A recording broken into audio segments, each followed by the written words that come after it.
Hello guys, pag-usapan lang natin ang breaking news. Ayon kasi sa bali-balita, nakakaloka, Mayor Mark Alcala nagbigay ng respeto kay Catherine Bernardo dahil sa moment niya sa wax figure. Ayon kasi sa bali-balita, pinabayaan muna ni Mayor Mark Alcala si Catherine Bernardo nang dahil sa kanyang proyekto na wax figure nang dahil sa pagkapanalo niya sa International Award sa Korea. At lalong-lalo na kasi nang dahil sa movie niya na Hello Love Goodbye at Hello Love Again. Pinag-uusapan nga naman na tila si Mayor Mark Alcala daw ay hindi nga naman kasi nag-attend or hindi niya sinuportaan ang kanyang jowang si Catherine Bernardo. Pero ayon naman sa karagdagan bulong-bulungan, baka nandoon lang si Mayor Mark Alcala sa sasakyan.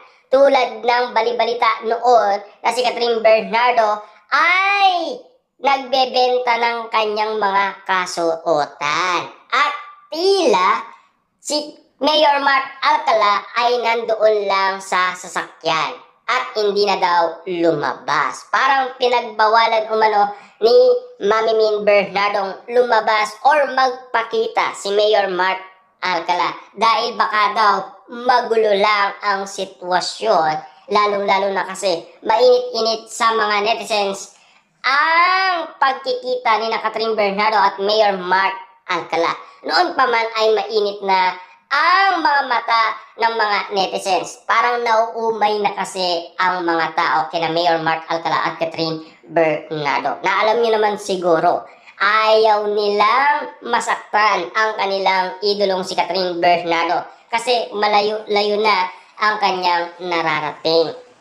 Kaso nga lang kasi, nang dahil sa pagmamahal ni Catherine Bernardo kay Mayor Mark Alcala, hindi na siya mapigilan kahit ang kanyang pamilya.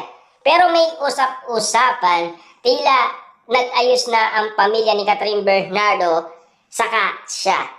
Dahil sa usap-usapan, nag-aaway daw ang pamilyang Bernardo nang dahil kay Mayor Mark Alcala. Grabe nga naman kasi ang pagkakataon, tila binigyan ng oras ni Mayor Mark Alcala si Catherine Bernardo nang dahil sa wax figure niya. Dahil moment nga naman kasi ni Catherine Bernardo. At siyempre, dahil sa bali-balita, may respeto at paggalang din naman at pagmamahal si Mayor Mark Alcala sa kanyang jowa. Para at least hindi nga naman kasi magkagulo at hindi makasira umano si Mayor Mark Alcala sa moment ni Catherine Bernardo sa wax figure. Unti-unting nagbigay ng respeto ang mga tao kay Mayor Mark Alcala na tamang-tama daw ang kanyang ginawa at desisyon para hindi makasira sa kanyang jowang si Catherine